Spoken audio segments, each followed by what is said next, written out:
November কোন বাকশালপন্থীকে বাংলার রাজপথে আমরা নামতে দেব না। রক্ত দিয়ে যেই ফ্যাসিবাদ বিদায় করেছি, প্রয়োজনে আবার রক্তের সাগর প্রবাহিত হবে, বাংলার মাটিতে ফ্যাসিবাদ ফিরে আসবে না। সরকার যদি ৮ দলীয় নেতৃবৃন্দের শান্তিপ্রিয় ভাষা বুঝতে ব্যর্থ হয়, যেই ভাষায় বললে সরকার বুঝবে, আমরা সেই ভাষাই প্রয়োগ করব।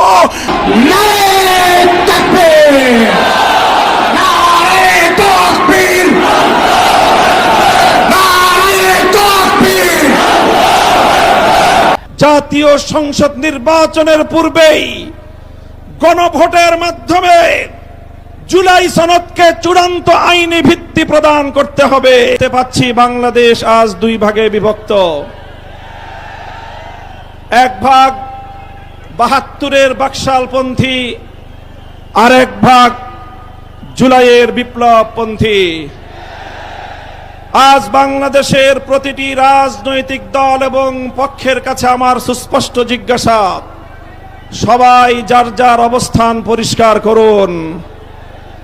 হয় আপনি জুলাই বিপ্লবের পক্ষপাতী, আর না হয় আপনি ৭২-এর বাকশালপন্থী। ৭২-এর পরাজিত বাকশালপন্থীরা আগামী 13ই নভেম্বর বাংলাদেশের বিরুদ্ধে লকডাউনের নামে যুদ্ধের ঘোষণা দিয়েছে।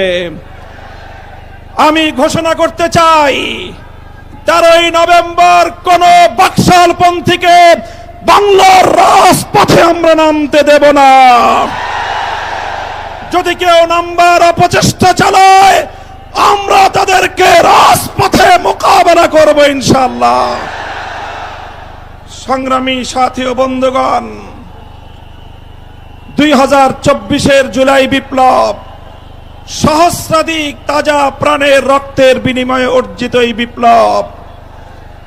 এই বিপ্লবের ভিত্তিতে আগামী বাংলাদেশ পরিচালিত হওয়ার জন্যই ঐক্যমতের ভিত্তিতে জুলাই সনদ প্রণীত হয়েছে।